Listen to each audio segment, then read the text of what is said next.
monsieur, bonjour. À la une, aujourd'hui, la victoire de l'équipe de France de foot face à l'Islande dans la difficulté hier, une retraite d'une légende de la Ligue 1 et une belle histoire en cyclisme.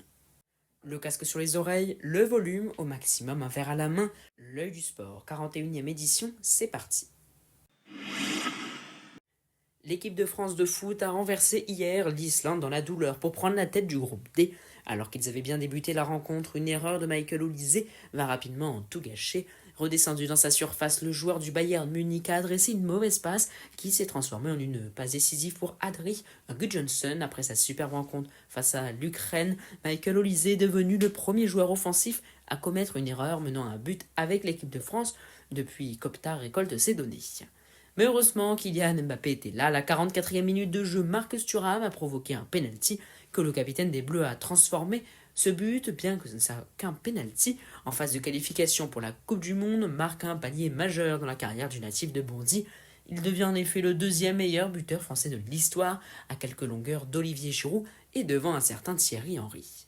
Il a été l'un des patrons du match avec le milieu Manu Koné. Il a ainsi délivré une belle passe décisive pour le Parisien et son ancien coéquipier en club Bradley Barcola, auteur de son troisième but en bleu à la 62e. 6 minutes plus tard, l'autre Madrilène Aurélien Tchouaméni a été expulsé sur un geste dangereux, de quoi ternir le bilan de la rencontre.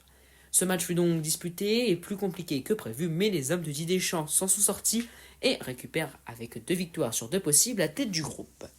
Dans les autres rencontres, quelques résultats à noter.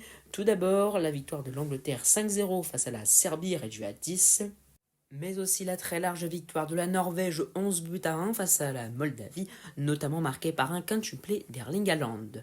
Ukraine-Azerbaïdjan, c'était l'autre rencontre du groupe D auquel appartient la France. L'Azerbaïdjan et l'Ukraine se sont donc séparés sur un score nul de 1 partout, tandis que l'Écosse s'est imposée 2-0 en Biélorussie. Et la Portugal s'est imposée 3-2 face à la Hongrie grâce à un très bon Cristiano Ronaldo. Aujourd'hui, l'actualité footballistique est marquée par une retraite libre depuis le 1er juillet et la fin de son contrat avec Rennes. L'ancien international Steve Mandanda, vainqueur de la Coupe du Monde 2018, gardien emblématique de l'OM et surtout de la Ligue 1, a décidé de mettre un terme à sa carrière. En rugby à présent, retour en arrière avec ce dimanche le match France-Afrique du Sud. Lors de la Coupe du Monde féminine, déjà qualifiée, la France et l'Afrique du Sud s'affrontaient pour la première place du groupe D. Les Bleus vont rapidement prendre l'avantage grâce à Émilie Boulard, puis Johanna Grisses et Gabrielle Vernier. Réduite à 14, après un carton rouge, les Sud-Africaines ont subi un nouvel essai de Charlotte Esquerdo, puis d'Agathe Gérin juste avant la pause 24-3. Au retour des vestiaires, la France a déroulé, inscrivant pas moins de 9 essais pour une victoire éclatante, 57-10 avant d'affronter l'Irlande en quart de finale. Le tennis mondial, de son côté, la petite balle jaune vient de battre un record, puisque pour la première fois de l'histoire, seulement 2 matchs sont joués en 5-7 en deuxième semaine de Grand Chelem. Il s'agit du 8e de finale entre Cameron Norrie et Nicolas Jarry, ainsi que de la finale épique et inoubliable de Roland Garros entre les deux géants, Carlos Alcaraz et Yannick Sinner. Ce record bat largement le précédent puisqu'il s'agissait de la saison 1986 avec 6 matchs en 5-7 lors des deuxièmes semaines de Grand Chelem. En cyclisme, sur la Vuelta, le vainqueur du Tour de France 2019, Egan Bernal, a remporté l'étape qui a été jugée au sprint hier sur le plat à 8 km de l'arrivée. En cause une nouvelle manifestation pro-palestinienne sur le tracé, l'Espagnol de Soudal Quick-Step Mikel Landa termine lui deuxième. En basket, le Français Victor Wembanyama a annoncé ce mardi sur Instagram la création prochaine d'un groupe d'ultra pour les San Antonio Spurs.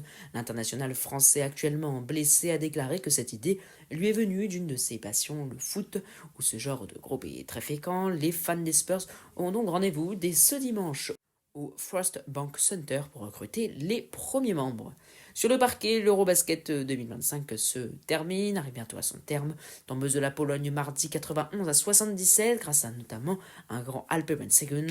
La Turquie a été la première qualifiée pour les demi-finales de l'Euro. Le soir même, la Grèce a dominé la Lituanie 87-76 avec notamment 29 points de Giannis Antetokounmpo et affrontera la Turquie en demi-finale. Autre résultat, Finlande-Géorgie 93-79 pour les Finlandais. Le programme à présent et partons tout de suite en Espagne où se poursuit la Vuelta avant l'arrivée finale prévue ce dimanche avec demain l'unique contre-la-montre individuelle de cette édition d'une distance raisonnable de 27,2 km, son profil plat comme la main hormis un répétition de 700 mètres à 6% et sa faible technicité favoriseront les spécialistes de l'effort solitaire au détriment des purs grimpeurs. Des rives de la Pisuerga jusqu'à la Plaza des Orillas, les meilleurs rouleurs devraient filer à plus de 55 km/h sur les très larges boulevards de Valladolid, ville qui avait notamment accueilli la toute première arrivée de l'histoire de l'épreuve, c'était le 29 avril 1935. Vendredi soir, en ouverture de cette nouvelle journée de Ligue 1, Marseille affrontera à domicile Lorient. Nous aurons l'occasion d'en reparler dans notre prochaine édition.